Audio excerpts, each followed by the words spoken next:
I'd like to thank you all for braving the weather that we have outside, and I'm sure there isn't anywhere else that you'd rather be right now. My name's LaSelve Harrison. I'm a volunteer room host, and so I've been here earlier this morning, and I'll be here for the rest of the afternoon with you today.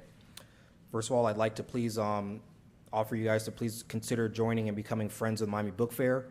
There are special benefits that come along with being a friend of the book fair, special access to special events, and you also get priority seating and special admission. So please consider joining.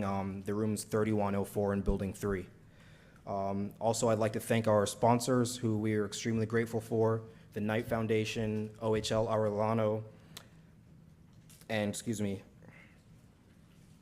and the Bachelor Foundation, There are also many other sponsors, many other volunteers who you're going to see throughout the fair, and without their help, this really wouldn't be possible.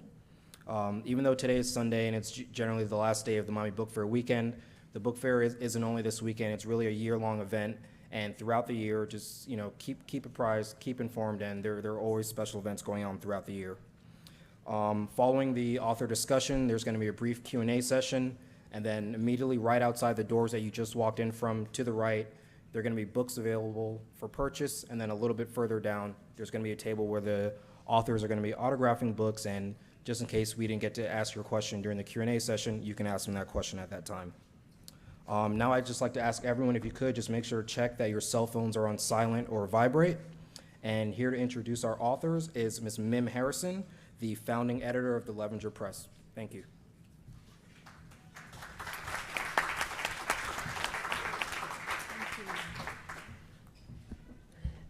Thank you, and I'd like to welcome our authors, Gerald Posner and Antony Beevor.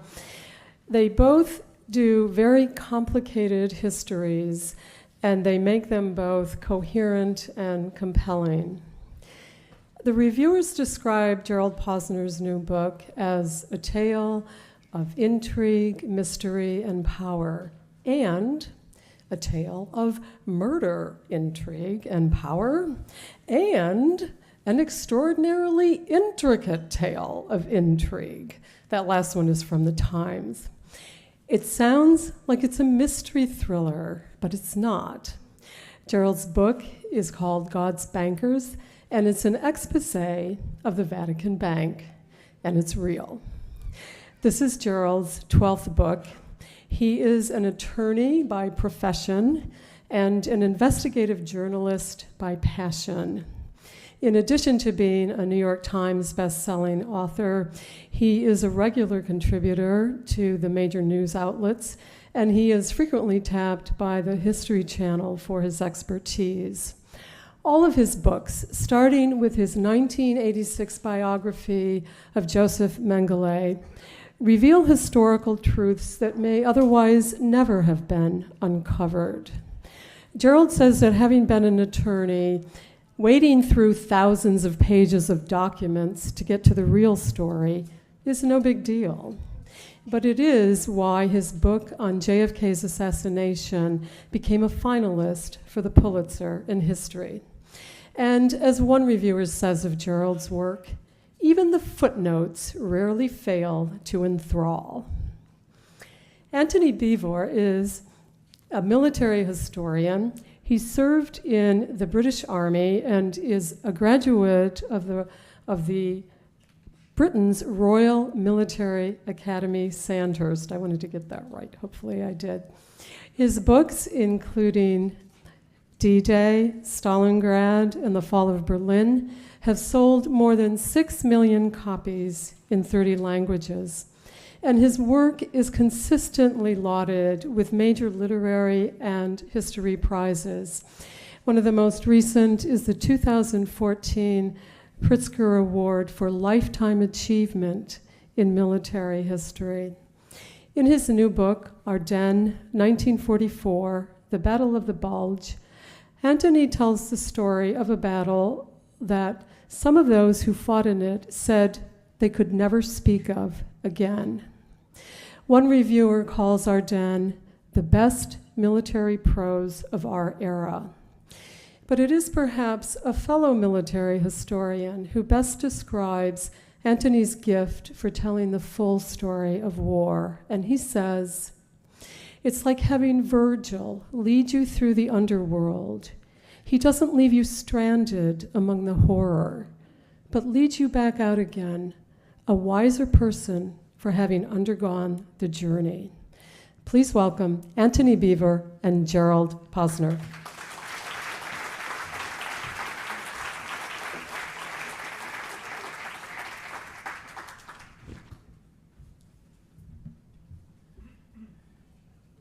Thank you very much, Mim, and thank all of you for coming today. I know that 98% of you came as I would have to hear Antony Beevor. And I actually, this is the first chance. I mean, I'm a reader and a fan of his work. This is the first opportunity I've had to meet him.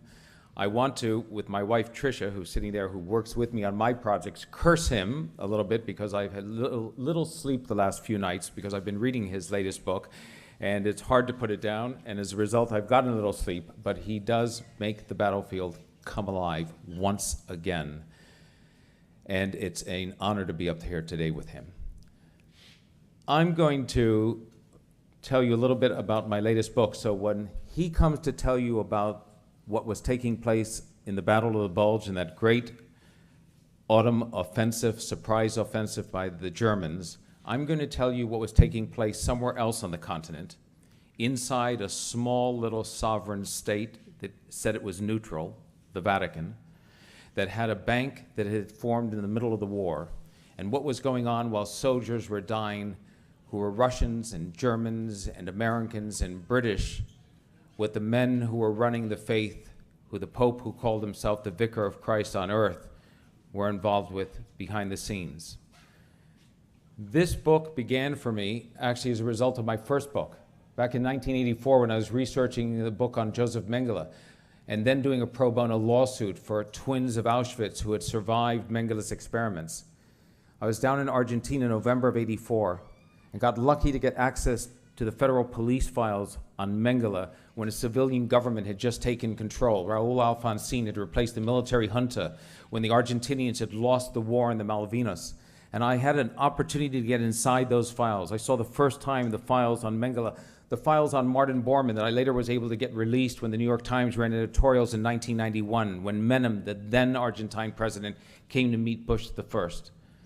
But what I found in the Argentinian files were also documents about Nazis who had arrived in World War II in Argentina with the help of a priest, Father Weber, Eichmann, who had arrived there with the help of Father Weber, who made Jews in the middle of the war cite the confiteor or a confessor or Our Father to show that they were really Catholics before he would assist them, but after the war sent every Nazi he could to South America.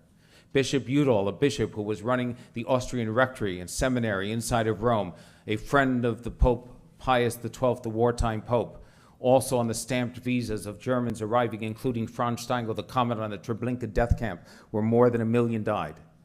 And I said at the time to Tricia, that's a book I want to do one day.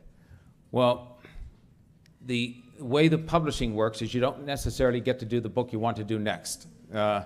And we ended up doing books on the Chinese syndicates and the heroin trade, and I did do the book on the 52nd anniversary of the Kennedy assassination. Yes, this is it. And I've done books on Martin Luther King's assassination, and as you know, the business of Motown and 9/11 and the Saudis. But it was this book that in 2005, Simon & Schuster finally agreed. They said, go off and do it. And I thought the book was only World War II. I thought it was just about how the church may have had this intersection with Germans and what it was. And what it turns out to be is instead a 700-page book, a 200-year history of the finances of the Vatican. Now, I was very, very fortunate to have a publisher and an editor that allowed the book to become that. Because as you know, Anthony, they don't necessarily like for you to say you're telling the story of the Battle of the Bulge and the next thing you're also starting at World War I.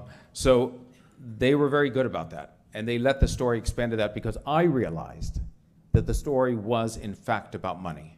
It was follow the money. Now I come to the story as both an investigative journalist but also as a Catholic, raised Catholic. Went to Sisters of Charity for grammar school, Jesuits for high school. I was an altar boy. I consider myself not practicing today, but a cultural Catholic. Tricia, who works with me, is Jewish. So we have this sort of melding of looking at how the church operates. But it was only when I got into the research and the Vatican refused to allow me into their secret archives, that we then had to go to other places to pull the story together. And for World War II in particular, let me say one thing. This book goes from back in the time when the church were still Pope kings, when they had empires, when they had 15,000 miles of central Italy, the Papal States, and they didn't have to worry about how they raised money because they did it the old-fashioned way that kings and queens do. They levied taxes and they had fees and they paid the bills. And then they lost the empire in 1870 when Italy unified, and they became this little postage stamp piece of property, Vatican City. And they lost their sovereignty. They were just a religion. And then in 1929, they get it back from Benito Mussolini. The fascist dictator, who's no fan of Catholicism, even though he was a nominal Catholic, decides that he needs the backing of the church in a country that's 98% Catholic, and he gets the backing of the Pope, and in return, he gives back the Vatican its sovereignty. He said, you're only this big, but you have the same sovereignty as if you were independent kings again. He also gives them $1 billion, the equivalent of $1 billion in today's money, for having confiscated the Papal States. And what does the church do 4 years later, 1933? It's the Vatican that is the first country on the planet that signs a concordat to deal with Nazi Germany. Hitler just becomes chancellor in 1933. Hitler and the Germans are anxious to have some country acknowledge that they are, in fact, the legitimate ruling coalition in Germany, and the first entity that does that turns out to be the church. One of the things, by the way, that seems very small, you want to know a footnote from the financial perspective, is that in Bismarck, in the period of World War I, the Vatican had started a process in Germany, the German Catholics, to collect a tax, the Kirchensteuer. It essentially is, it's a tithing. It's 8 to 10% of what you make on your annual salary. You send it in to the German church. Now, it was voluntary, so you had to report accurately what you made, and then you had to pay it. Hitler does an amazing thing with the church in the 1933 agreement. He says, I will collect it for you, the church, at the source. It'll be a payroll tax. We'll take it out of every German Catholic salary and send it on to Rome. In 1942 and 1943, that was bringing in $100 million a year to the church. It was major money. It was a source of income that tied the Vatican and the Third Reich together from the middle of the 1930s. Now you have a situation in which a longtime pope, Pius XI, dies just before the war starts in 1939. And in March of 39, we're talking about an institution here with the church. By the way, half of the book deals with the 70s and 80s with dead bankers found under London bridges, and another one's killed in cyanide, and what happens with the mafia using money laundering in the Vatican Bank, and what happens with wealthy Italians evading taxes. But let me take you back to the beginning of how that scandal-ridden bank starts. In 1939, Pope dies, a new pope's elected just weeks before the Germans invade Poland. The new pope turns out to have been the Secretary of State, who was the papal nuncio to Germany. Pacelli comes from an aristocratic family. All of his top aides were German. He said his best years were those years in Germany. He spoke German fairly fluently. He liked things German. And when he becomes pope, one of the reasons that many historians, and I happen to agree with this, that he is almost incredulous and refuses to believe the early reports coming back to the Vatican in the late 1940 period about the Einsatzgruppe and the mobile killing squads from the Germans who are going out and killing partisans and Jews and communists and others that they're finding inside of Poland, and as they move in eventually when Operation Barbarossa starts into Russia. The Vatican is receiving better intelligence than the Americans and receiving better intelligence than the British for the following reason. They had the equivalent of thousands of agents in the killing fields. Those agents were parish priests. They were all over Poland. They were all over eventually Romania and Croatia. They reported back to the bishops what they saw. The bishops sent them on in diplomatic cables to Rome. Pius XII was a micromanaging pope. He went over those every day when they came in. And it was hard for him to imagine that the reports that he was receiving were accurate. But he does something very interesting. In 1942, in the middle of the war, you have a church that for hundreds of years resisted the idea of capitalism. They said you could not loan money at interest. It was usury. They had to borrow money from the Rothschilds twice because they didn't have Catholic financiers who were giving the loans at money. They thought that capitalism encouraged free thinking. That wasn't a good thing in an autocratic system. Remember, the Vatican basically is a non-hereditary monarchy. That's all it is. They don't get it's not based upon hereditary, but essentially the Pope is the equivalent of a king. There's no court system, there's no judiciary. What the Pope says is final. The decree carries the weight. They had to embrace capitalism because they needed to make the money. And when they did that, the early part of the 20th century, they started engaging in all of the tactics that they had condemned for a long time. Now comes the middle of the war. They are doing all of their banking through correspondent banks. So the Vatican would do it through the Bank of Italy, they do it through the Bank of England. Now they decide in June of 42 to create their own. It's the equivalent of what I call a combination of a central bank and a little bit like Goldman Sachs. There are a few things odd about the Institute for Religious Works, that's its official name, or its shorthand called the Vatican Bank. Its only shareholder is the Pope, nobody else. So the Pope could dissolve the bank tomorrow with a simple decree. It has no obligation to make money. It makes no loans. It's never made any loans. That's why when there was the financial crisis of 2007 and 8, and all the banks were caught short and hemorrhaging money because they had these crazy derivative packages with mortgages wrapped around, not the Vatican Bank, it didn't have to worry about it. It accepted physical deposits, and it encouraged that. So after the war and during the war, it became a magnet for gold, some of it questionable looted gold from Croatia that may have found its way there in 1945, according to American intelligence documents that I saw. But it was formed in the middle of June of 42 by a financial wizard, a layman who was in the Vatican Bank and running the finances at Pius's bequest for the following reason. And that is because the Vatican was anxious to stay off the American and British blacklist. The American and British had formed economic blacklists to make sure that countries in Europe and in South America and Central America and elsewhere could not do business with the enemy. Now, the Vatican claimed that it was neutral. That was impossible for them to be neutral. They were at the time 860 men running the church and running the state. They were almost entirely Italian, and many of the Italian cardinals in the 1940s came from patrician Italian families of 5 or 6 children. One brother would be the head of a bank, another brother would be a military general, another brother would be a professor at a university, and then one brother would be a cardinal in the church. Every Italian mother loves saying, my son the lawyer and my son the cardinal. That meant that those cardinals, in almost every instance, had brothers on the other side of the wall who were fighting for Mussolini fascism and allied with Germany. An intelligence report that I disclosed in the book shows that American intelligence concluded that there were 48 Italian cardinals of the 50 who were outright sympathizers with fascism at the time. And as the Americans and the British start to put countries on the blacklist, they look at the Vatican and they have suspicions about the Vatican's transactions. In 1940 and 1941, U.S. Treasury Department and Britain, with its public enemy and against the Trading with the Enemy Act, put on the blacklist every single neutral country in Europe, not just Switzerland. Turkey had already, when they went, they had been for the Allies, Turkey had been moved on. Not just Switzerland, Liechtenstein, small countries, Luxembourg, Monaco, San Marino, small little neutral countries that they found doing business. Only one country was never put on the blacklist, and that was the Vatican. So what the Vatican did is invested in American stocks. It disclosed how they buy shares of American companies, top General Electric and others, that are major companies at that time. They invest in British real estate, holdings they have to this day worth billions of dollars today. And after the war, the Vatican said, that's all we did. We never invested in the Germans. We never invested in the Italians. We only invested in the winning side from the beginning. And you will not be surprised to learn that that's not true. The way that Tricia and I found that is not from the Vatican. They didn't open their files. I've written 2 editorials this year. I wrote an editorial in the Los Angeles Times calling on Pope Francis to release the Vatican's Holocaust-era files and the Vatican bank files from World War II. They ignored it. I wrote an editorial a few months later when he was arriving in the United States in the Washington Post, calling on him to do the same thing. They've ignored it.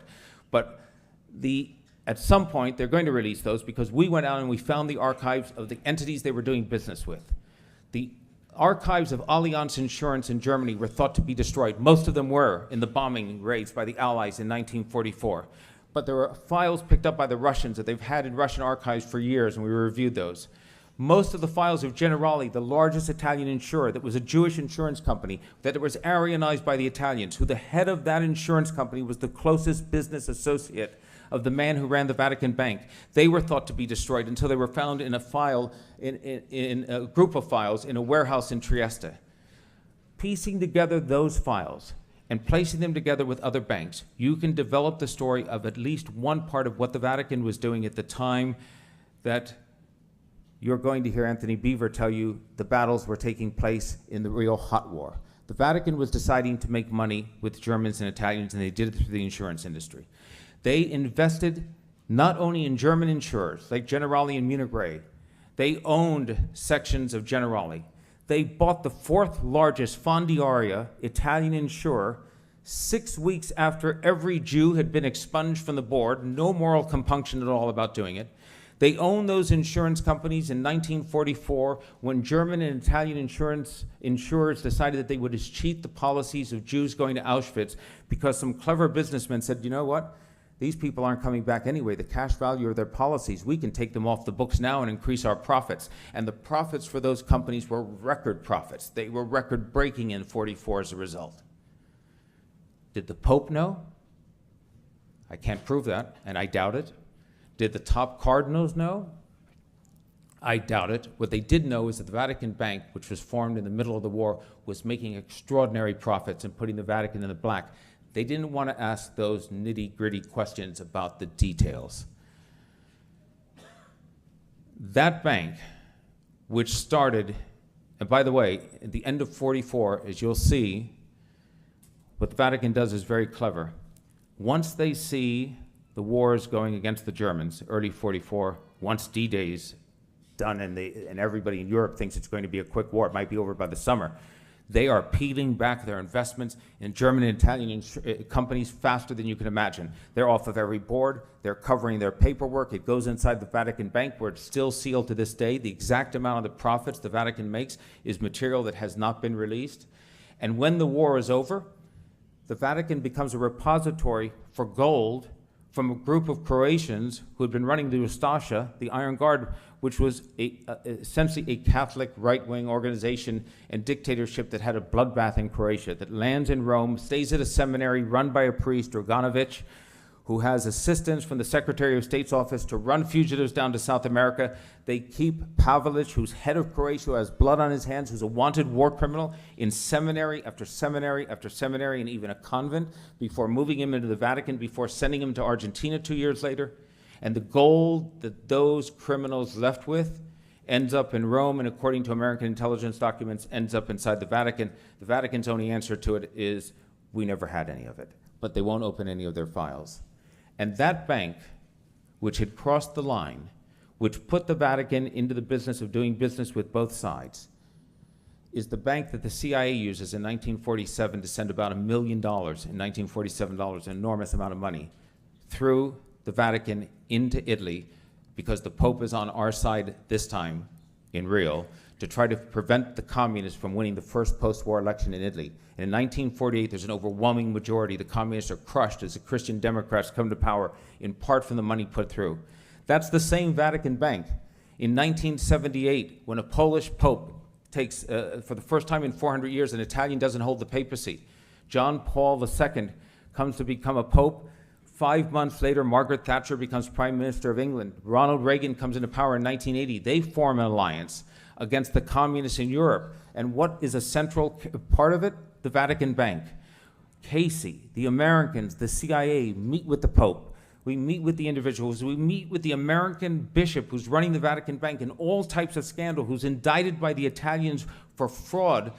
He is an American intelligence provider of information to the State Department, as I disclosed for the first time in documents, so we help to protect him from any criminal charges. We're sending money through the Vatican Bank back to Solidarity for the destruction of communism. We help Credit Suisse ingots of gold, 99.9% pure, get packed into an SUV, and a priest drives it from Rome to Gdansk. You can't make this stuff up. But what the church is smart. The church knows that what it has to do occasionally is make sure that this unusual hybrid financial institution that it has is available to its friends. Its friends in this case were the British and the Americans after the war. Its friends because they shared the same obsessive fear of communism. The church was absolutely petrified of Bolshevism and Stalinism, no doubt about it. They feared them more than they did the Nazis. They feared far more than they feared the fascists in Italy. And after the war, it formed an alliance. That's the same church, the same bank, that every Italian politician has viewed and used for his own benefit. You know, if you're a citizen of Italy, you can't go in and open up an account at the Vatican Bank. It doesn't have a branch anywhere in the world except in Vatican City. It's the only bank in the world that has ATMs that have Latin as one of its languages. True. But you can open it up only if you're a priest, you're a resident of Vatican City, you're a priest living in Vatican City, or you're a religious order or charity that's authorized by the church. So what do the Italian politicians do? What do the wealthiest Italians do? The wealthiest Italians put their money in there because once it goes into the Vatican, it goes black. Nobody in Italy knows where it is. And the great thing for all of you who have been to Vatican City, you know it's a central bank operating in the heart of Rome. You're on one side of a street corner and you're in Italy. You cross the street, there's no customs, no barrier, nothing else, and you're in Vatican City. It would be as if in the middle of New York City, Times Square, 42nd to 47th Street, that's about the same size as the Vatican, very tiny, was an independent country. And you lived on 39th Street, you were a New York resident. You were able to take 2 suitcases of cash into Times Square and give it to a friend who put it into an account. That cash was gone. Nobody in New York State could follow it. Nobody in the IRS could follow it. Nobody in Inland Revenue in Britain could follow it. That's why the Vatican Bank was considered so important. Giulio Andreotti, maybe he had to be the most prominent post-war Italian politician, 7 times prime minister. I'm half Italian. I must say I love that about Italy. How can you say 7 times prime minister in a country? 75 governments since the end of the war. We now know since his death in 2012, he had a fund called the Cardinal Spellman Foundation. It never existed anywhere in the world except in the Vatican Bank, through which he ran about $60 million in cash over a period of 10 years to pay for everything from his wife's Florentine jeweler to payoffs and slush funds for other politicians. Not surprisingly, the mafia also thought it was a good opportunity to get involved. I end with a note of optimism, however. The note of optimism is Pope Francis. Sometimes, I don't know if Professor Beevor would agree with this, it's good to be late on a book. And what I mean by late on a book, I was supposed to publish this about 3.5, 4 years ago, and then we would have published under Pope Benedict. But we were slow, and the publisher allowed us to be slow, and we published under Pope Francis. And the ending's quite different as a result of that. Francis isn't a miracle, but he is at least an energetic reformer. He's trying to change things at the bank. Whether he can have a lasting change on the bureaucracy that runs that institution in the dark remains to be seen. And for every moment of hope I have some moments that are discouraging, the most recent of which came in the last few days. Some of you may have seen that there are 2 new books by Italian journalists on the Vatican and about malfeasance at the Vatican and all types of financial scandals. The Pope's response to that has been to get the judiciary inside Vatican City to put out 5 indictments against the 2 journalists and against 3 leakers. What I would have hoped is that Francis would have said, this is a horrific list of abuses as detailed. If 10% of these are right, we've got some cleaning house to do inside the Vatican. Instead, the response has been to do what institutions often do. They bring the wagons around, they get defensive, they go after the leakers, they try to push down the information. So we'll see, as this plays out and as he is Pope, how much changes as real reform for the future. But I am hopeful as I end today that the wild days, you're a Miami-based audience. Most of you are local. I live in Miami Beach now, so I use this analogy, which may make no sense to the man I share the stage with today, but will make sense to many of you. The cocaine cowboy days of the Vatican Bank may be over. I think the worst days of the Vatican Bank are finished, and that going forward, we may be dealing at some point in the future with a mundane, ordinary, typical community bank that has an occasional scandal when somebody puts their hand in the coffer or steals a little bit of money, but not the endemic systematic corruption and scandals that we've seen in the past. Thank you very much.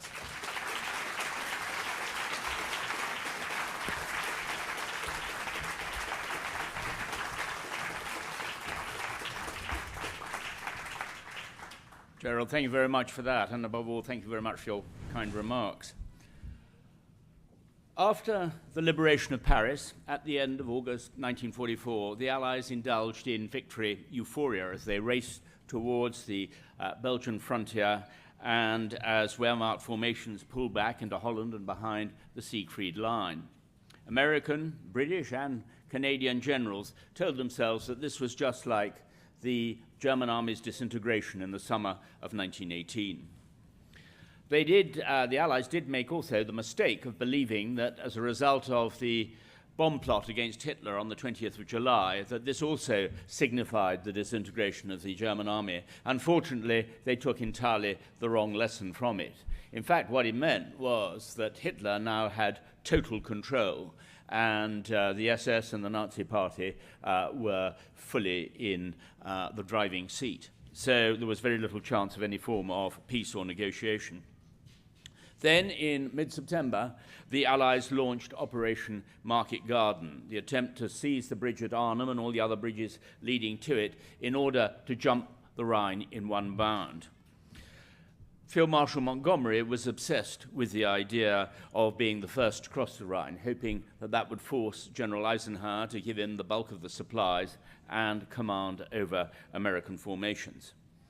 Montgomery possessed a sort of armored complacency, which made him totally unable to see how others reacted to him or to understand their points of view. Eisenhower's chief of staff, General Bedell Smith, was much amused by Montgomery's conviction that General Omar Bradley admired and liked him. In fact, Bradley absolutely loathed him.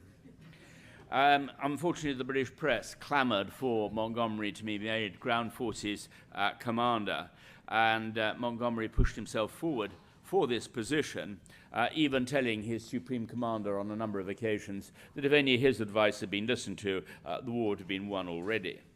Eisenhower, even at the end of his life, was still outraged.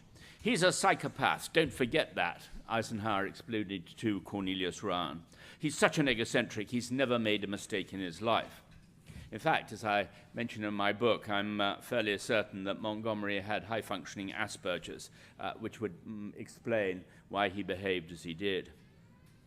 Arnhem, a monument of bad planning, turned into a disaster. It was a predictable disaster, since success depended on everything going according to plan and on the German army reacting slowly. Both eventualities were highly unlikely. It ignored the old saying that no plan survives contact with the enemy. And General Feldmarschall Mödel had been rapidly replacing the backbone in the German army in the West. And once again, the Allies had woefully underestimated the German capacity to recover from disaster. The American, British, and Canadian armies soon found themselves bogged down in the autumn rain and mud. General Courtney Hodges, that rather uninspiring martinet commanding the 1st US Army, decided to slog forward to the River Rhine via the River Ruhr along some of the most appalling terrain on the whole of the Western Front.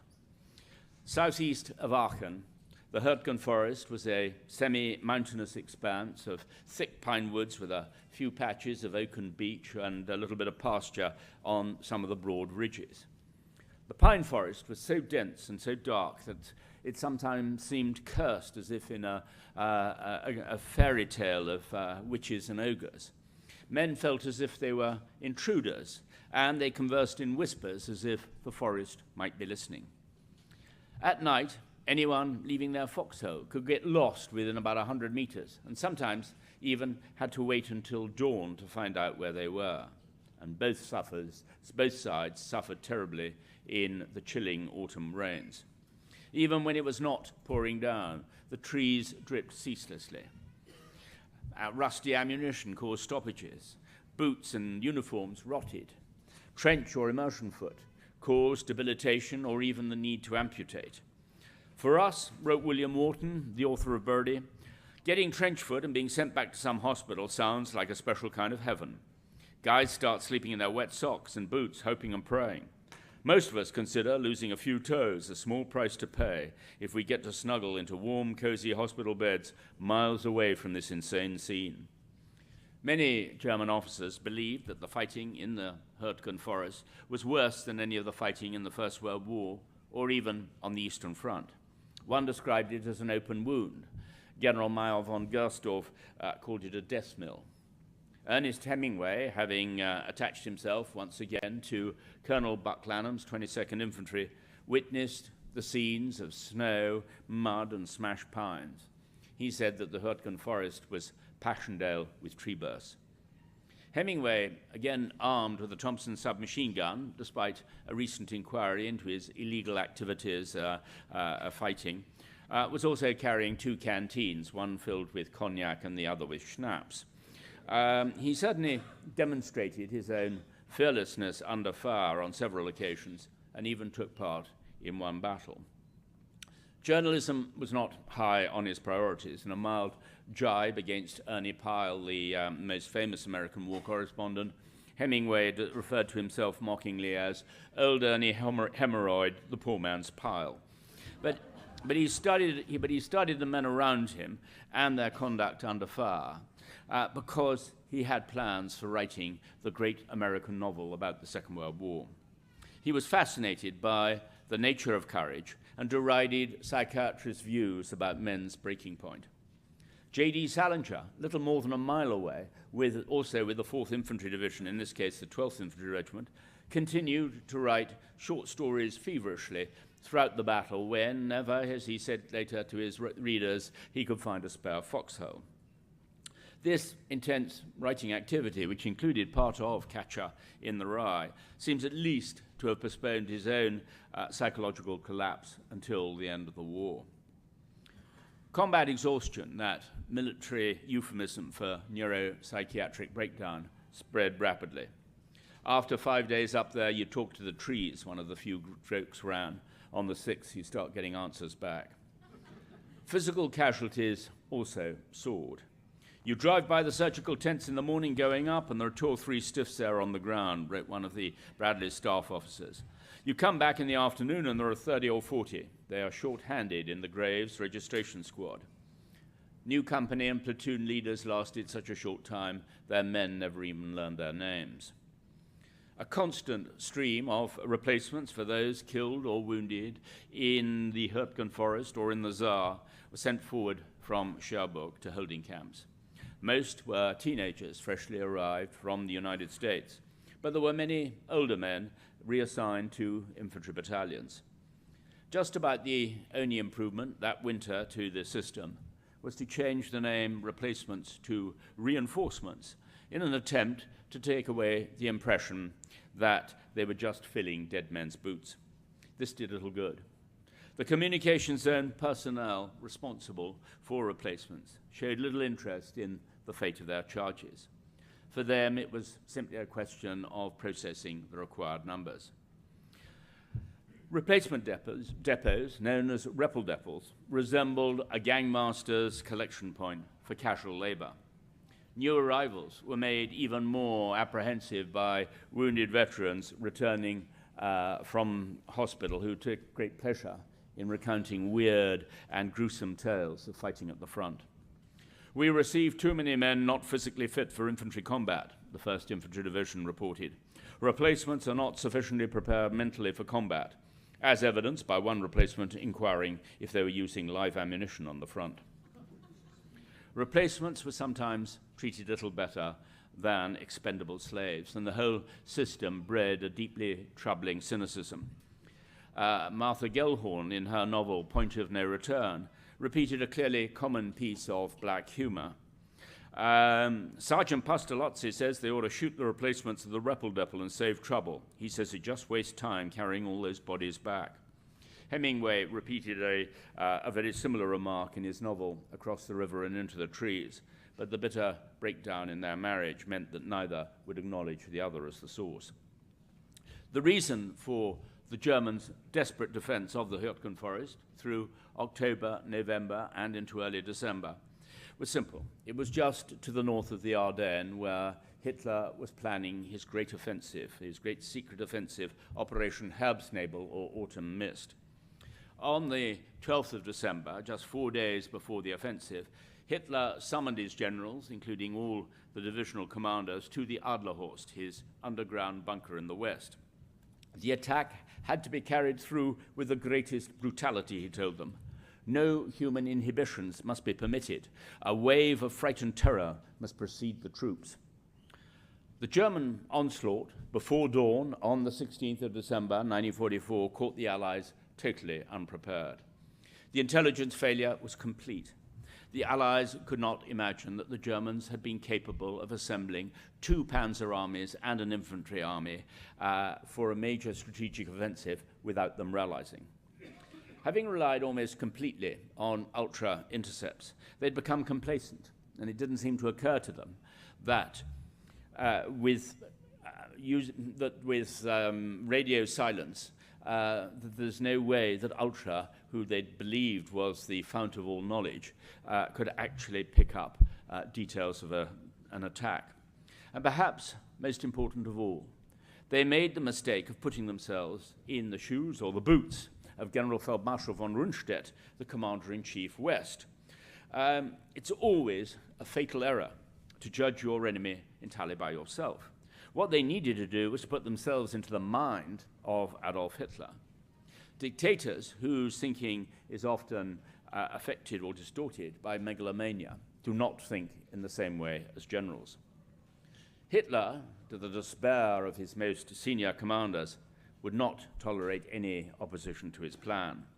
This was to break out from the forests of the Ardennes, charge west across the River Meuse, and then swing north to take Brussels and Antwerp. He hoped to cut off the British and the Canadians in the north and perhaps even panic them into another Dunkirk-style evacuation.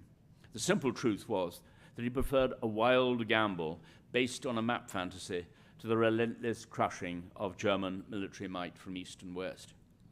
Success depended on creating the shock and awe of brutality in a surprise attack, and then maintaining the momentum. Hitler put his faith in the 6th Panzer Army commanded by SS Oberstgruppenführer Sepp Dietrich. He even mapped out all the routes himself, without realizing that most of the roads in the Ardennes were simply tracks, and that the ground was waterlogged after the autumn rains. And his tanks would just churn up the mud, and the trucks following wouldn't even be able to get through. But Hitler's greatest mistake was to underestimate the US Army and its command structure. Firstly, he assumed that General Eisenhower would have to consult with Washington and London before reacting. Eisenhower actually sensed immediately, that very first afternoon on the 16th of December, that this attack was a strategic counteroffensive and not a spoiling operation, as General Bradley thought. And Eisenhower was determined to stop the German advance forward of the River Meuse. Hitler failed to appreciate also the huge transport potential of the US Army to bring in reinforcements and to ship the fuel supplies out of German reach. Thirdly, and perhaps most importantly, Hitler and his generals despised the US Army, believing that its soldiers would fight only when backed by massive artillery support and aviation. Although the shock of the attack created a good deal of panic amongst some of the 4 infantry divisions stretched along the Ardennes front, a critical mass of officers and soldiers held key villages and crossroads with a determination and courage that the Germans had never expected. This completely wrecked the German timetable and gave the Allies just enough time to move in the formations needed to halt the advance short of the Meuse. The initial reaction of Allied commanders was, on the whole, very good once they got over the shock of surprise. The choke towns of Saint-Vite and Bastogne were selected as vital to delay the attack. General Giraud identified the Elsenborn Ridge as the key feature to hold and to create the northern shoulder. And he was, of course, actually fortunate, though, that Sepp Dietrich did not disobey Hitler's orders, and he kept his forces to the south of the Elsenborn Ridge rather than trying to outflank them. So the Americans were fortunate from that point of view. The southern shoulder, meanwhile, was assured by the 4th Infantry Division's courageous stand, and General Montgomery, or Field Marshal Montgomery by then, wasted no time in moving in the 30th Corps as a backstop beyond the River Meuse, even before Eisenhower gave him command over the northern part of the Bulge. And Patton's redeployment of Third Army constituted one of the greatest feats of staff work in the whole of the Second World War. It was the counterattack from around Christmas when things didn't go quite so well as they could have done. Patton and Bradley especially were far too impatient in those winter conditions of deep snow. For all Montgomery's ghastly faults in human relationships, he was much more practical in his approach to the circumstances. Patton wanted to charge up the line of the German frontier to cut off the Bulge from its base. And Collins, like Bradley, also wanted to attack and counterattack towards the base of the Bulge. Bradley's judgment was seriously affected by the humiliation he felt at Eisenhower's decision to give Montgomery command over First Army, a situation made far worse by Montgomery's insulting behavior. And Bradley was also very worried by the idea that there would be a Senate investigation into the intelligence failure to foresee the attack. And he felt that he was going to be very much in line for criticism, having defended the Ardennes frontier and sector so weakly. Other generals, too, wanted an overwhelming and immediate attack to crush the Bulge and wipe out the embarrassments of being caught napping. And they were all exasperated with Montgomery for delaying the counterattack until the 3rd of January 1945. But on the whole, Montgomery realized that infantry attacks through deep snow would lead to very heavy casualties, especially because the Sherman tanks had such narrow tracks that they had no grip on the icy roads and wouldn't be able to support them. And in any case, Patton's advance from the south was not well handled, as he admitted himself in his diary. He acknowledged that his impatience had led to a large number of unnecessary casualties, and any idea of cutting off the Bulge from the base was purely wishful thinking. The conditions under which men fought in the snowbound forests, hills, and ravines were far worse than harsh. Nights lasted for 16 hours. The temperature went as low as -24, -25 degrees centigrade. Water bottles froze solid. Rations could only be eaten by cutting up the contents of a can and into small chunks and then thawing them out one by one in your mouth before chewing. Many in the 101st Airborne, who were rushed in to defend Bastogne just before the German panzer divisions reached it, had no winter clothes, not even overcoats. One officer even arrived in his dress uniform, having just come from a wedding in England. The US Army had no snowsuits. So, in some cases, the Belgian village mayors rang the church bell to summon the populace and begged them to hand over their precious linen sheets so these could be turned into snow capes or torn up into strips to be used to camouflage helmets and wrap round machine gun barrels. Their German opponents, on the other hand, had reversible jackets and trousers, which were white on the inside. American troops often went hungry in such conditions, but they were never as badly starved as the German troops, whose supplies often failed to get through because of Allied air attacks on their supply lines in the rear. American Army doctors, operating on both badly wounded GIs and on German soldiers taken prisoner, had begun to notice a striking contrast. These surgeons observed that the German soldier shows an aptitude for recovery from the most drastic wounds far above that of the American soldier. This difference was apparently due to the simple surgical fact that American soldiers, being so much better fed than the Germans, generally have a thick layer of fat on them, which makes surgery not only more difficult and extensive, but also delays healing. The German soldier, on the other hand, being sparsely fed and leaner, is therefore more operable.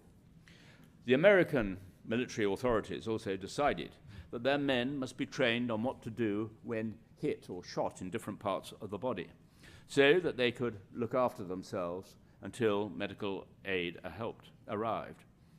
The order was clear. In an attack, no man stopped to help the wounded. Each man takes care of himself until the medical men arrive, the order went. No one stops the fight to help another. Yet badly wounded men left in the snow in those conditions were unlikely to survive for very long. Many soldiers are, of course, brutalized by war, or at the very least rendered cynical.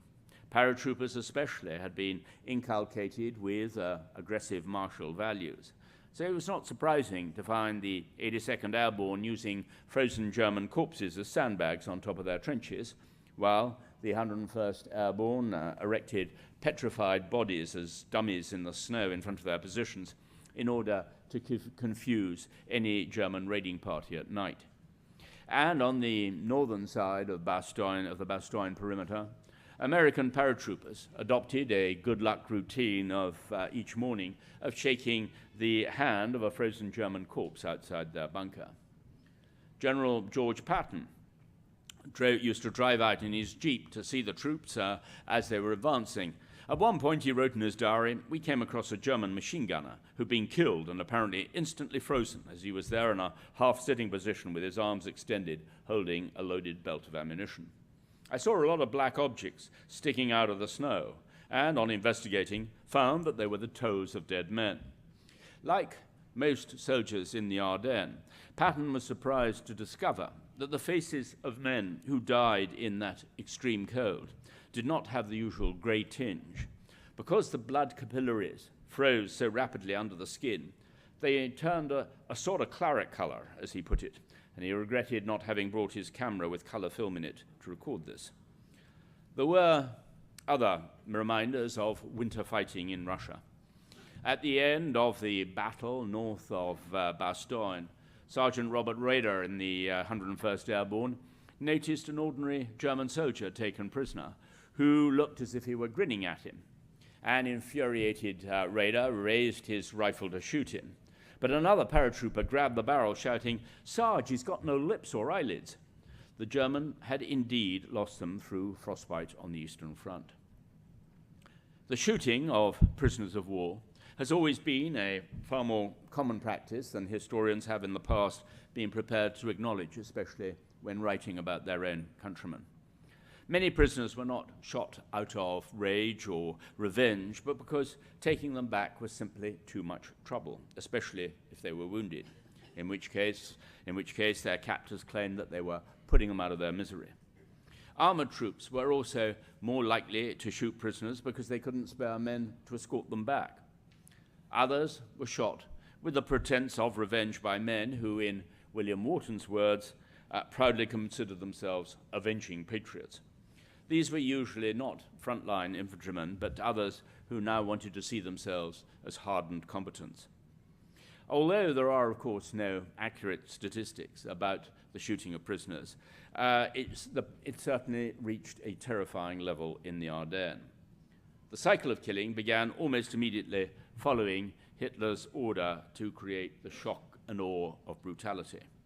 The spearhead of the 6th Panzer Army, a Kampfgruppe of Waffen-SS led by Jochen Peiper, killed American prisoners and Belgian civilians in village after village as they advanced westwards. The Waffen-SS and Wehrmacht were also followed by Sicherheitsdienst death squads. The worst was Sondereinheitkommando 8, a group of European Nazi sympathizers. Led by a Swiss German, it included Belgians, Dutch, and Frenchmen. Using newspapers with photographs of villagers welcoming the Allies in September, they sought to identify as many as they could and kill them. On the 21st of December, in the village of Bursy, just northeast of Bastogne, they found a homemade American flag in a cellar. After a savage beating of the man of the house, he was taken outside and killed with hammers. The group moved on to the next village of Neuville, where they murdered 7 men, including the priest, Father Delvaux, and the village schoolmaster. In Bonn, the Sondereinheitkommando cordoned off the men as the congregation came out of church on Christmas Eve, selected the younger ones, and then marched them down the hill. They shot down, killed 36 of them after beating them up. When the British 6th Airborne Division liberated Bonn in January, the priest showed them the badly concealed pile of frozen bodies. The killers had painted on a nearby wall, "Revenging the honor of our German heroes killed by the Belgians."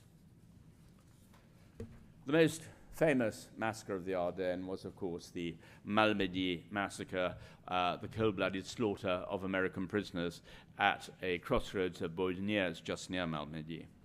On the 17th of December, the second day of the offensive, Piper's long column had turned west, picking up speed.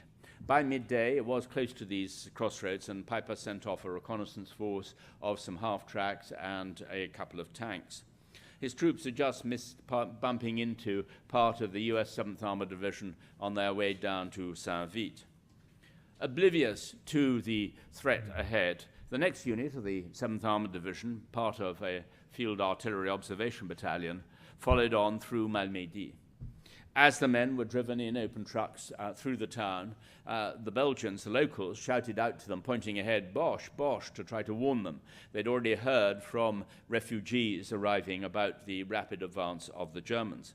But the soldiers didn't realize what they were on about and just waved back. Their vehicles motored on towards the crossroads at Bognes and ran straight into the SS force. The Panzer Grenadiers rounded up some 130 prisoners from them and herded them into a field by the side of the road. And there in the snow, they took their cigarettes, lighters, rings, and anything like that, and gloves. But suddenly one of their officers opened fire, and everybody, all of the SS, started opening fire, including the tanks with their machine guns. Some survivors made it to the trees. Others feigned death, though a lot of them were then shot through the head with pistols by the SS. Altogether, 84 Americans died, as well as several civilians, Belgian civilians, who tried to shelter some. An American traffic MP on duty at the crossroads who'd witnessed the whole thing was taken back to First Army headquarters nearby at Spar. Immediate publicity is being given to the story, General Hodges' chief of staff were noted. And word spread like wildfire to Eisenhower's headquarters at Schaef in Versailles and to the 12th Army Group in Luxembourg, where Bradley's diarist recorded that the news took the breath away from the room for an instant, as though the room had suddenly become a vacuum. The desire for revenge was overwhelming. When General Bradley heard soon afterwards that troopers from the 12th SS Panzer Division Hitlerjugend had been interrogated, he raised his eyebrows and said, "Prisoners from the 12th SS?" he inquired. "Oh, yes, sir," the officer replied. "We needed a few samples. That's all we've taken, sir." Bradley smiled. "Well, that's good," he said. The 9th Army commander, General Bill Simpson, was proud of his 30th Division's fight back. "American troops are now refusing to take any more SS prisoners," his aide wrote, "and it may well spread to include all German soldiers. While we cannot order such a thing, the commanding general himself personally hopes that every GI will hear these stories and make that a battle rule, as the 30th Division did." Simpson was pleased to hear that the Germans now called the division Roosevelt's Butchers. The official U.S. Army historian Forrest Pogue was told by an officer from an armored infantry battalion that their practice with prisoners was that after saving 2 for questioning, they would shoot the rest. There was even an American counterpart to the Malmedy Massacre. This took place on the 1st of January at Chenogne, southwest of Bastogne, after the ill-trained and badly bruised 11th Armored Division was mauled. "The 11th Armored is very green and took unnecessary casualties to no effect," General Patton recorded in his diary. In fact, the division was shaken to the core by the shock of battle. Even its commander was thought to be close to cracking up under the strain, and officers seemed unable to control their men. After the bitter fighting to take the ruins of Chenogne on that 1st of January, about 60 German prisoners were shot. These American soldiers baffled vengeance. Vengeance was different, perhaps, to the cold-blooded execution of the Waffen-SS, but it still reflects badly on their officers. "There were some unfortunate incidents in the shooting of prisoners," Patton wrote. "I hope we can conceal this." It would indeed have been embarrassing after all the fulminations over the Malmedy Massacre. The Germans fought on, even though many longed to be taken prisoner. A soldier called Friedel remarked, "Everyone thinks if only the time would come, but then comes the officer and you just carry out orders. That's what's tragic about the situation." American interrogators heard from prisoners that German morale was suffering badly, as the half-starved soldiers struggled in the snow to push vehicles and guns in those freezing conditions, with the knowledge that all their efforts had failed. Hitler's last great gamble had ended up disastrously, largely because he had underestimated fatally the courage and determination of those American troops. So when the Red Army's winter offensive began in mid-January 1945, the German army was a shadow of its former self. The Germans were incapable of resisting the headlong attack and charge of four Soviet Guards tank armies from the river Vistula all the way to the river Oder in less than 2 weeks. Together with the savagery of the fighting, the harsh winter conditions in the Ardennes were certainly similar to the conditions on the Eastern Front. As the American poet Louis Simpson, serving with the 101st Airborne at Bastogne, wrote in his diary, "In this cold, life in the wounded is likely to go out like a match." Thank you very much indeed.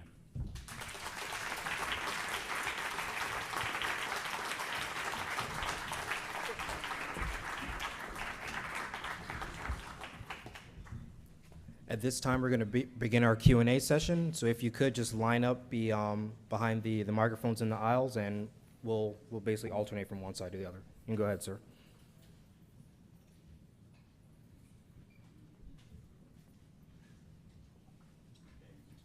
So my question is for Mr. Posner. With all the reforms that the current Pope Francis is doing, does he run the risk of suffering the same fate as John Paul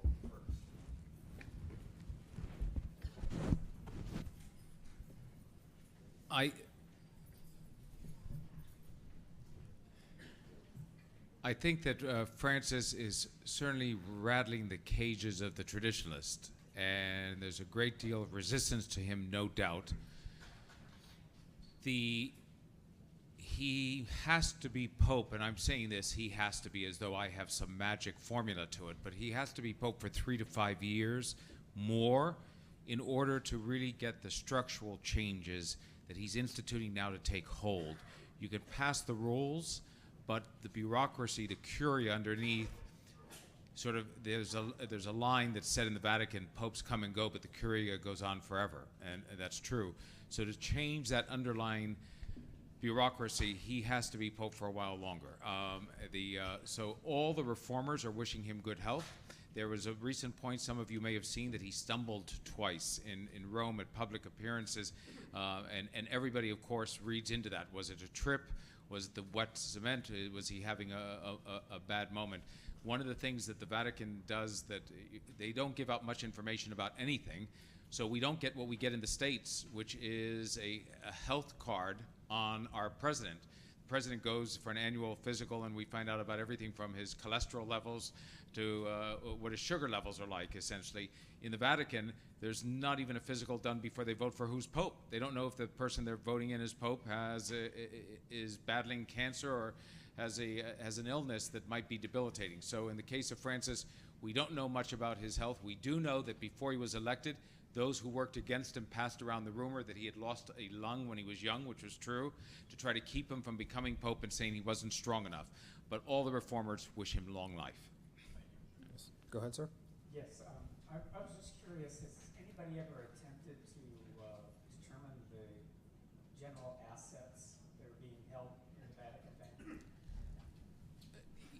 Yes, people have attempted to determine the assets held in the Vatican Bank, but to no avail, because since the Vatican doesn't make that material public, they've had to apply some transparency in the last few years because, much to the Vatican's chagrin, I said before that Francis is a reformer, and it's true, he is doing it with some energy and enthusiasm, but whoever was Pope today would have to be doing it, and that's because of an anomaly. In 99, Italy decided to go with the common currency, the euro. When they did that, it left the Vatican in a bind because the Vatican used the lira for its own currency, so they had to decide, do we want to print our own money or do we want to go with the euro? They went with the euro.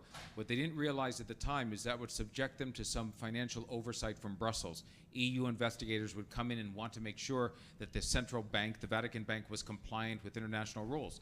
That is why in 2011, the Vatican Bank passed its first ever law against the financing of terrorism.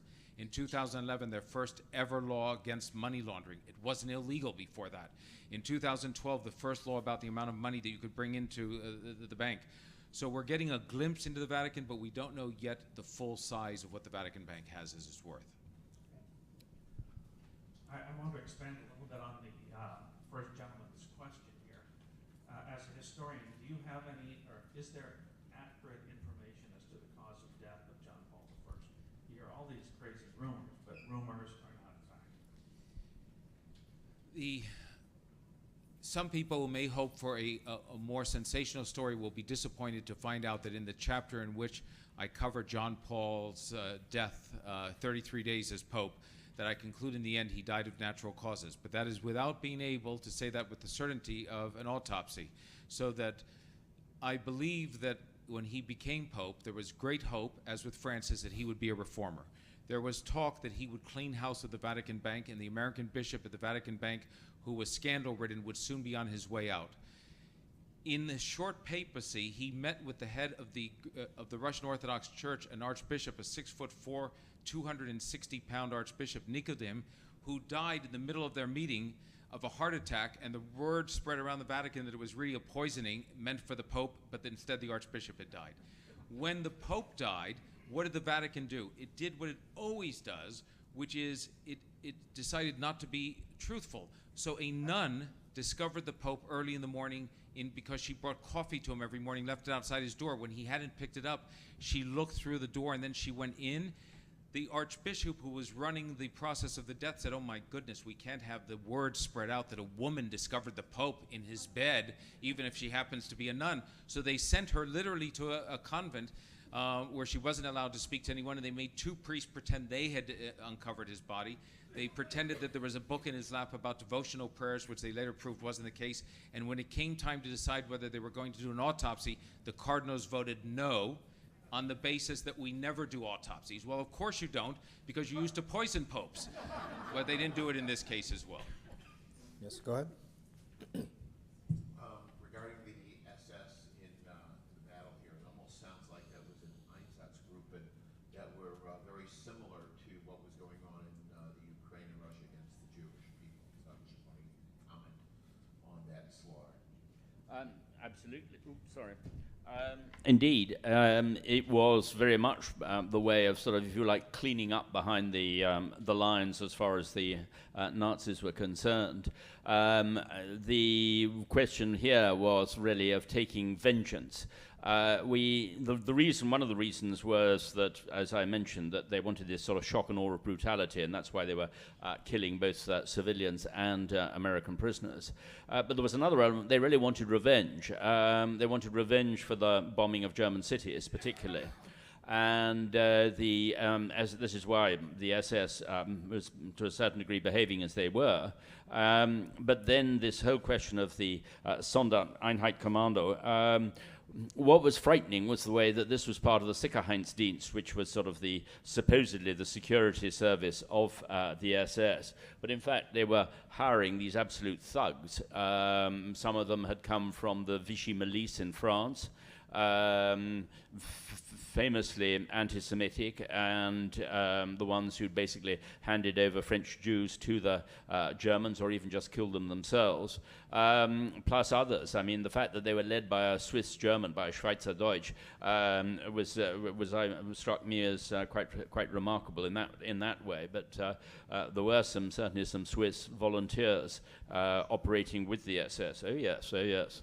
You may remember Stalin had no time for the Swiss. He actually suggested to the Allies that after they landed in the south of France, they should invade Switzerland on the way up the River Rhone. But anyway, there though the killings were pretty terrifying in all directions. And but once the Allies had really started to counterattack, needless to say, those killing groups were withdrawn back into Germany. They did not want to be. They were not combatants. They were just killers. Go ahead. I would like to ask Mr. Posner how the story behind how he decided to write his famous book on the Kennedy assassination, Case Closed, and also to ask if you would comment on a remark that an author named Burton Hirsch made to me after his presentation at the Miami Book Fair one year. I asked Burton Hirsch, who had just written a book about Robert Kennedy and J. Edgar Hoover, why, if he could just choose one thing as his evidence of why Oswald was not involved in the Kennedy assassination, and he replied that Oswald had no powder burns, and for him that was conclusive proof that Oswald wasn't involved. Right. I mean, I'll start with the back part. The paraffin test tested negative on Oswald, and I talk about that in the book. The FBI recreated test, and they've been recreated with gun and marksmen since. Men firing a Carcano rifle similar to what was used in the assassination. About 2/3 of the times, no, the paraffin test doesn't turn up a burn. So it's not a definitive test one way or the other. We are accustomed to seeing it on television. There's always the powder burn. There is in a revolver in which you get that immediate feedback, but not necessarily with the rifle that was being used, the military rifle. For me, I had been interested in the case for years. I was going to law school in 75 to 78 in the University of California when the House Select Committee was doing its work. If you had asked me then what I thought about the case, you know, people say that they approached the Kennedy assassination or the assassination of Martin Luther King or 9/11 without any prejudgment. It's impossible. We all have a prejudgment about what we think has happened on an area of history, what might be involved, and then when you go in as an investigator, you follow the evidence and see where it takes you. My prejudgment before I got into the case was that it was possibly likely a conspiracy with the mafia. The reason for that was Jack Ruby's murder of Oswald 2 days later. A man with ties to the mafia, a nightclub owner, had all the earmarkings of a silencing. I'd seen it before in the mafia. That was my suspicion. When the Select Committee said that they had acoustical information that said it was a conspiracy, I was off and running. I approached Random House in the end of the 1980s, I think Tricia 88 or 89, with an idea to do a book on the Kennedy assassination, but not to solve it. I didn't have any hubris or overconfidence to think it was possible to ever solve the case, but instead just to do a primer on the outstanding. I knew that not every theory could be real. KGB couldn't have killed him if the Cubans killed him, if the mafia killed him, if he had been killed by a group of right-wingers out of Dallas. So I said to Random House, allow me to do a book as an attorney looking at all of the evidence and say at the end, these are the 4 or 5 issues we can't resolve. Read this book as a primer before you read anything else on the assassination. They weren't interested, so I did a book called Hitler's Children, Sons and Daughters of Nazi War Criminals. Oliver Stone did me the only favor he ever did in his life. He did JFK, a fantastic film. He's a great filmmaker, just terrible historian. It energized the public and publishers about the JFK case. They came back to me to do that book. And in the middle of researching that book, I had a meeting in New York with the Random House editors and Harry Evans, who used to be the editor of the Times of London, who was then running Random House, great investigative brain. And I said, I think you don't need to put out a book that says, here's the final issues on the case. You can put out a book that says, here's who killed Kennedy. And Harry said, and who is it? And I said, an Oswald. And he said, and who? And I said, an Oswald. And you could tell there was this frightful moment in which they thought I had lost my mind, and I'd read the Warren Commission, and that's what I had come back with. Harry believed it was the mafia. He was a born-again convert to the lone assassin. When he realized what was new, he put that book out, he published it in an energetic manner, and he made that book in 1993 a book that people paid attention to. So for those of you who still doubt it, I realize it has a very cocky title, Case Closed. If you take the time to read it, even if in the end you're not convinced that that's the historical truth, which I believe it is, it will at least raise the possibility for you that Oswald alone, on that day, on November 22nd, 52 years ago, did pull off the assassination of that president. Thank you. Go ahead. What part, if any, did the V weapons play into Hitler's plans in the Ardennes? Sorry, keep on forgetting about the microphone. The V weapons were used constantly, both against Liège, which was... What are they? Sorry, well, these were the rockets. There was the V1 and the V2. And they were firing these at Liège because they thought that was the main American fuel trump. They were using them tactically there, but also firing them against Antwerp. And in fact, they did hit a cinema with about 300 British and Canadian troops in, who were all killed, and a lot of Belgian civilians as well. And that was on very early on in the battle. It was about the 17th of December, I think. But apart from that, they didn't play as a huge a part because simply they didn't have the accuracy. I mean, all through the battle, the troops could see them coming up overhead and flying over their heads, and anti-aircraft guns would be firing at them and all the rest of it. But you know, they were always behind. They never brought them down. But it did not play a major part, though German generals were basically arguing that they should have been used in different ways. Like, for example, they could have used them at shorter range into Bastogne, but no luck on that particular one. Thank you. We have two more. We're going to wrap up after you two. So go ahead.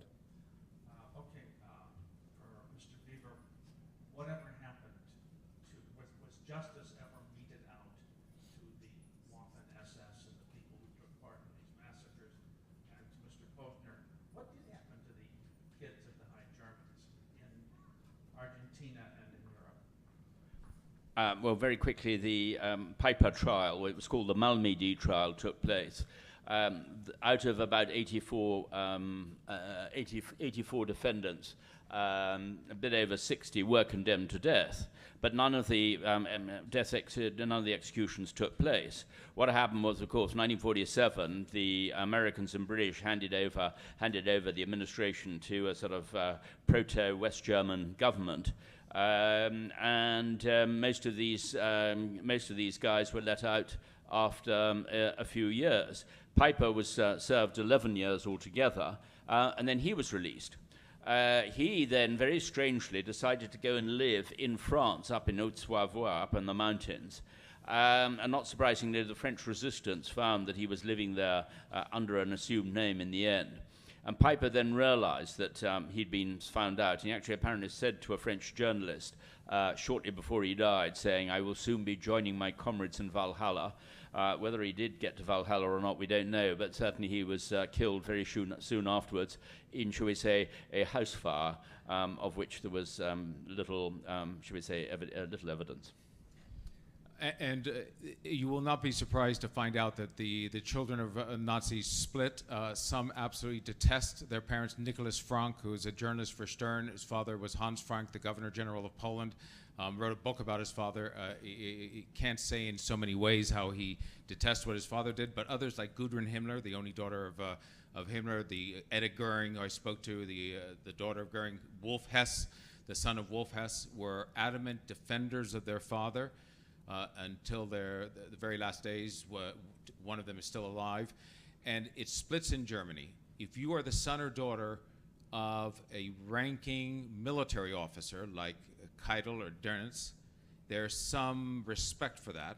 If you are the daughter or son of a ranking Nazi like Hess, Rudolf Hess, or Goering, or even Himmler, there's some respect among the right wing for that status. But if you're the son or daughter of a Mengele or an Eichmann, you're on the bottom, because even the right-wingers will say, it's your father who ruined it for the Third Reich. It's your father out in the wilds of Poland or sending the trains to Auschwitz. So they put it all on them. So those children have no respect even among the right-wingers. Yes, go ahead. Perhaps two questions. One for Mr. Posner, just based on what you said about interviewing the children of people like Goering. I want to know what that was like for you psychologically, in terms of the actual effects on you personally when you're sitting down with people in that kind of proximity. If that makes any sense. My general question for both of you is, on both of your works, what questions, perhaps this is too general, what questions were you seeking to answer, and what surprises regarding human nature and or leadership did you come out of it with? Well, one thing, if you like, one of the greatest fascinations behind the work, I suppose, is, to what degree does evil exist or not? It's a very difficult thing. People nowadays will try to argue that evil is a sort of quasi-religious notion, rather than something categoric. I mean, I remember asking one very distinguished British psychiatrist who was also had tremendous interest in history, and I said, how would you as a psychiatrist define Hitler or Stalin? He said, in the case case of Stalin, one can be fairly sure that he was a paranoid schizophrenic. In the case of Hitler, all you can say was that he had a personality disorder. I didn't feel that I'd advanced very far, and I don't think anybody ever will about the whole nature of Hitler. But I certainly found it when interviewing people, a number of people who'd obviously been in the bunker with Hitler and others, it was always rather strange shaking a hand which you knew had shaken the hand of Hitler. I think that I've always tried to be just the observer. So even though I'm involved, I'm very much the fly on the wall. The key is getting the access to the people so that what they might be telling me is odious, but I'm not responding to it in that way. Later, when Tricia and I leave, we talk to each other, and our blood pressure may be up a lot. But my point is to get the information, not necessarily at that moment to sit down and to have an energetic debate with them. And even on the book on this heroin syndicates, we were in Southeast Asia with young heroin traffickers who took us to a place where they had children that they had in a prostitution house. It's material that as a reporter, as a journalist, you sometimes, that's what you're seeing and doing. It takes a toll on you. You'd like to do something else. That's why we wrote a book about Motown eventually. We thought we'd take a break. And then we found out the mafia was there, but that was a different thing. So I do think that it hits you afterwards. And in terms of a moral story, I guess the surprise for me in some ways, or it shouldn't be a surprise at all, is that the men of faith, who in this case in the Catholic Church, who are in fact representing a religion and believe it and are trying to do good. Catholic charities are the largest on the earth. If you take enough money, you put it with men, and you put it in the dark, human nature takes over, and no matter how well the intentions start out, 80% may do the right thing and 20% are not going to. Okay, last question, please. Yeah, just for Mr. Beevor on the source material and the challenge moving forward.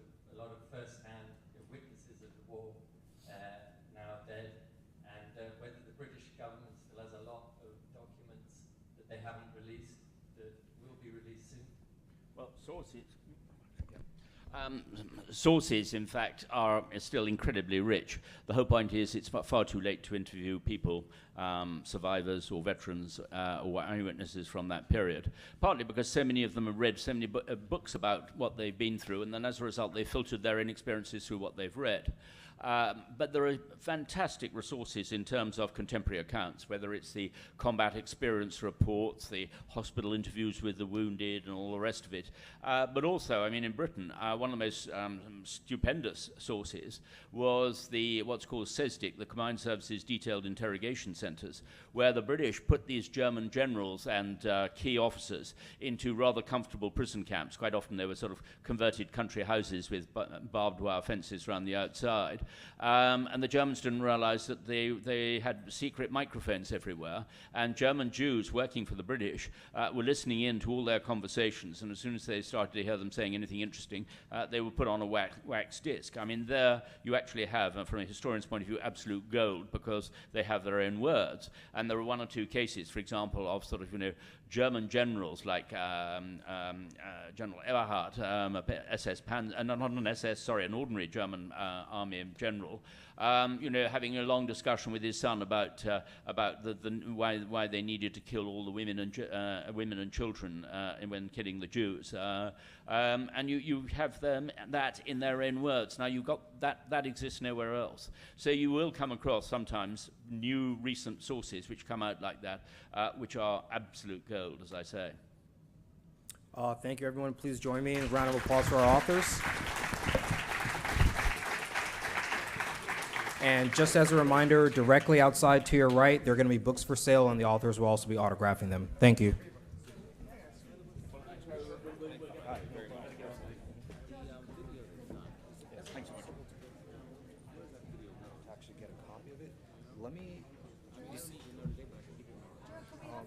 Let me see. Actually, Yes, you better bring your book.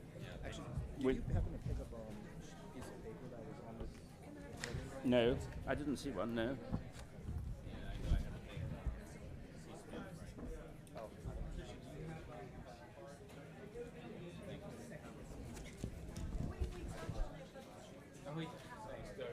Be careful with me. I walk off. I do things that will.